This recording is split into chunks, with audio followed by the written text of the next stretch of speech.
Accidentally in Love, by Pancake_surprise. Chapter 1. If Osamu put more consideration into this, he probably could have predicted that Atsumu's bachelor party would entail no less than 3 escape attempts and require more than 1 box of tissues for all the tears. Does this failure make him a bad best man? Maybe. But that thought will have to wait. His current and biggest concern in this moment is that Atsumu is on his 4th escape attempt and he still can't find him. Only Atsumu would insist on separate bachelor parties, get drunk, and then try to escape his fiendish jailers to spend the evening with his fiancée, Sakusa Kiyumi. Instead, Osamu already checked all the routes he used earlier, none of which showed any sign of Atsumu.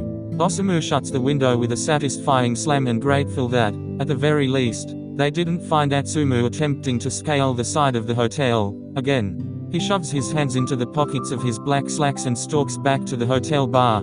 Any luck? Suna says when he spots Osamu. Osamu shakes his head and drops into the chair next to Suna. Have you tried calling Sakusa? Maybe he made it to his hotel room. Osamu groans because of course he already thought of that, but Sakusa Kiyumi is just as big of an unhelpful disaster as Atsumu. He shakes his head. Nah, it went straight to voicemail. Suna pokes him in the shoulder. Stop moping. Kita and Aaron are still looking. If anyone other than you could find a rogue Atsumu, it's probably them. Osamu sighs and falls into the chair next to Suna. Yeah. It's not like he's a little kid. Sure, he's a little bit drunk, but Sakusa is staying in the same hotel. He can't have gotten far. Yay, I suppose.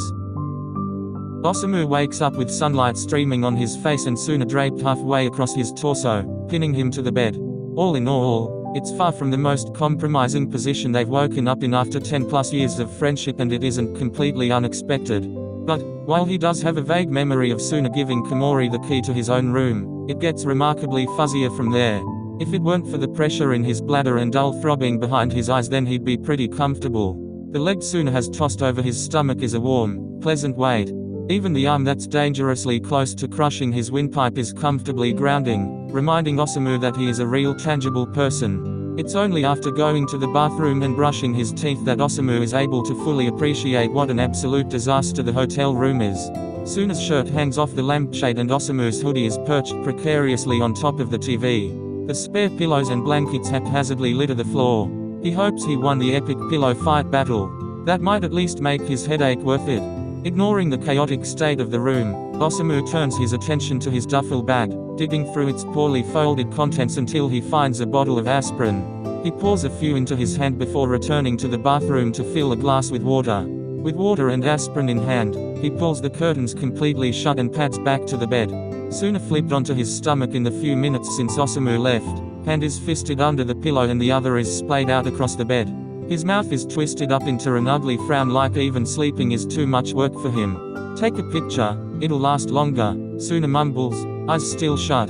I would if I had any idea where my phone is. How else will I remember how ugly your face is in the morning? Suna cracks open an eye. That's for the best. Don't forget, I have a brimming folder of blackmail material going all the way back to middle school. Of course, he does. Wipe that smirk off your face and take this. Osamu shoves 2 of the aspirin and the water under Suna's nose. You're gonna need them. Suna wrinkles his nose but accepts them without argument. Now stop looking at me all weird and get back in bed. He hands Osamu the glass so that he can take his own aspirin. It's too early for this. I always look at ya like this, Osamu says, peeling back the covers. I know.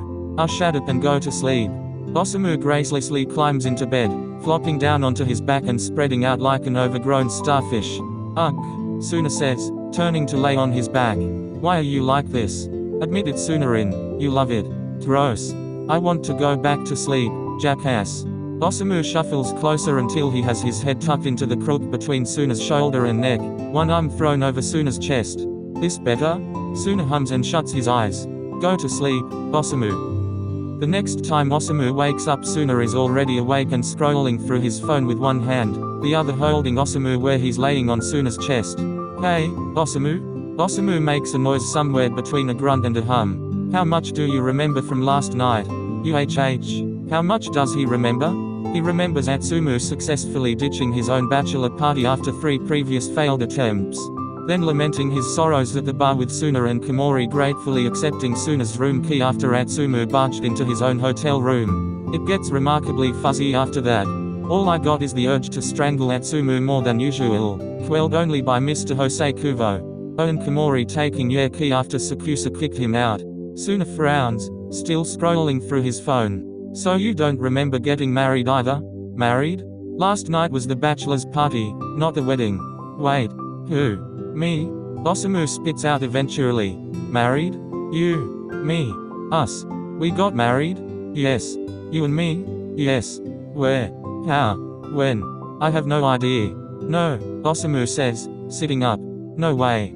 There's no way we do something that stupid. He hesitates. Right? Check your phone. Can't. Don't know where it is. Ugh. Here. Suna shoves his own phone into Osamu's hands, then dives back under the blankets and smashes his face into the pillow. Suna has the camera roll open to a phone of Osamu doing a tequila shot at what he's pretty sure is the hotel's second bar. Nothing much there, definitely no evidence of the wedding, and truthfully pretty par for the course. He swipes to the next photo.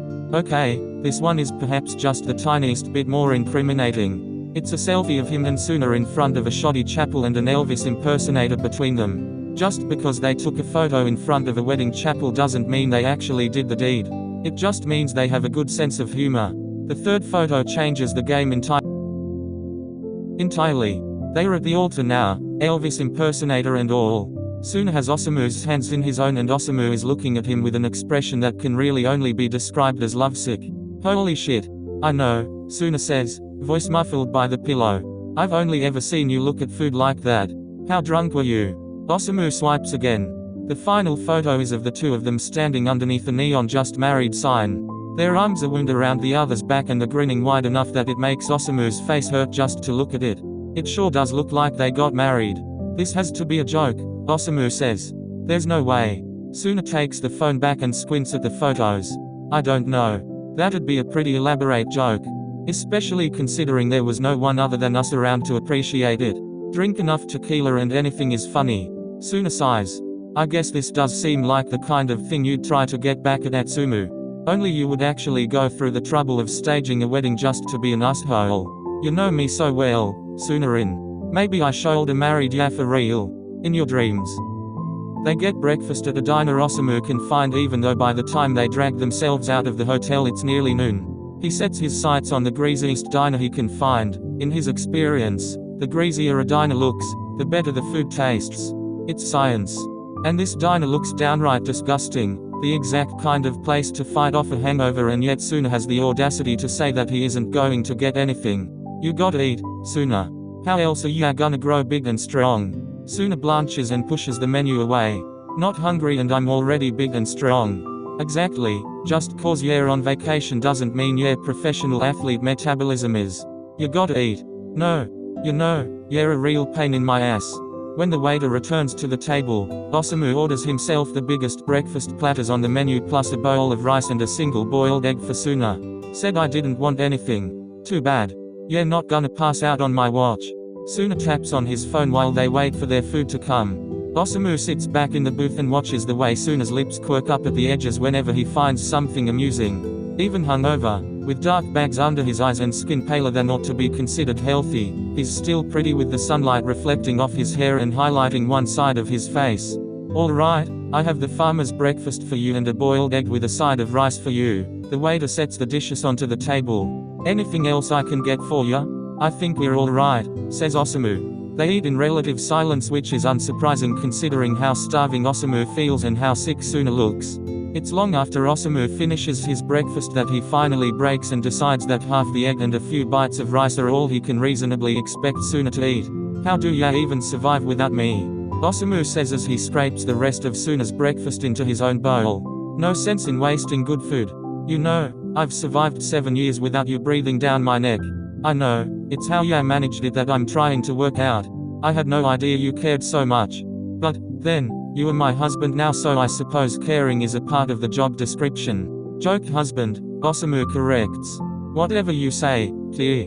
Osamu glares, but it does little to hide the blush that's spreading across his cheeks. Right, like I'd ever marry ya, Suna-in. Suna hums and sits back in his seat.